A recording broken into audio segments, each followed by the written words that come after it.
Okay, let's get into it. Today we're doing a deep dive on Korbitc.vip.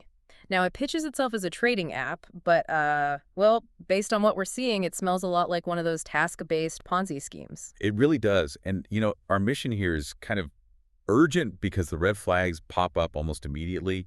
The website itself, it's running on a really generic template. We Yeah. see these all the time with similar schemes. Right. And critically, there's just zero transparency about who's behind it. They literally call them anonymous expert. Anonymous experts, Yeah. that's the first huge warning sign, isn't it? And if we dig into the sort of technical side, the domain tells a story too. Oh, yeah. Privately registered, just this past August 2025, set to expire really quickly in 2026. So a very short lifespan planned. Classic get in, get out. Exactly, and they're using Cloudflare to hide. Plus, they've already ditched a previous domain, Korbit.com.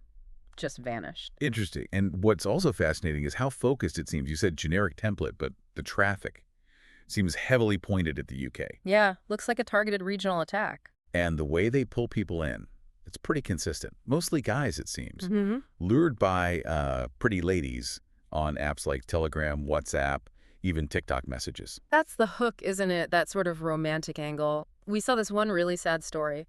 A guy lost $8,000. Wow. Yeah, he thought he'd found a girlfriend on Telegram. She pushed him to invest, and then poof, gone. They really prey on loneliness first. That's awful. And from that emotional hook, they transition you to the actual job.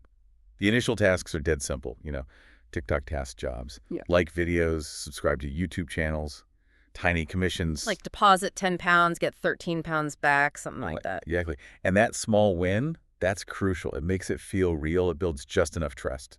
To ask for more money. Right, so then they put you in these groups with so-called teachers or professors. Yep. And the escalation is fast. Send more money, get better jobs. Deposits jump quickly. Like step one might be deposit £250 to get £300 back. Okay, so they're training you, getting you comfortable with sending bigger amounts. Precisely. It's conditioning before the trap springs. Which is the freeze. So you see money building up on screen. One person reported like £916, It's good on paper. but then bam, account frozen. The excuse. Often something vague like you made a wrong trade. Right. A made-up reason. And to get your supposed 916s back, you need to deposit more. A ransom, basically. Sometimes hundreds more, like an extra £590 in one case. And this is where it took a really disturbing turn in one instance we saw. It went beyond just financial loss. How so? Well, a victim was complaining, demanding proof of legitimacy. So the scammer, pretending to be a manager, Yeah. sent them a photo of a UK driver's license. Said they'd even cooperate with police, trying to look genuine. Okay, wait, so they're sending ID now. But here's the kicker. The victim did some digging. The person on that license, identified as a completely different guy. Yeah. A Caucasian fellow Huh. who was another victim entirely. Mm-hmm. His identity had been stolen in some previous scam. No way, seriously. Yes.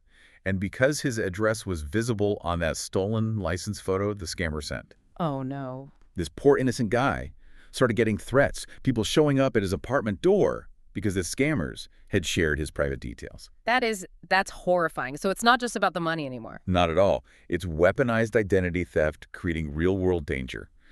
Korbitc.vip is just a horrible scam, plain and simple. They want your crypto. They pay out tiny bits at first to hook you, build that trust. Right. Then once you deposit a serious amount, they show you a big fake number on the screen, and the second you try to withdraw, blocked. Game over. So the takeaway for you listening has to be crystal clear. Yeah. Be extremely skeptical of easy money, especially from simple online tasks like clicking or liking things.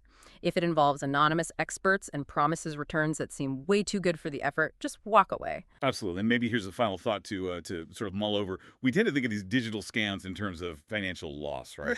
Which is bad enough. But when you see this identity theft element, one victim's stolen data being used in a way that puts another completely innocent victim in physical danger at their own home, what does that tell us about how online fraud and real-world physical threats are starting to intersect in these terrifying new ways? That's a cost we don't often talk about.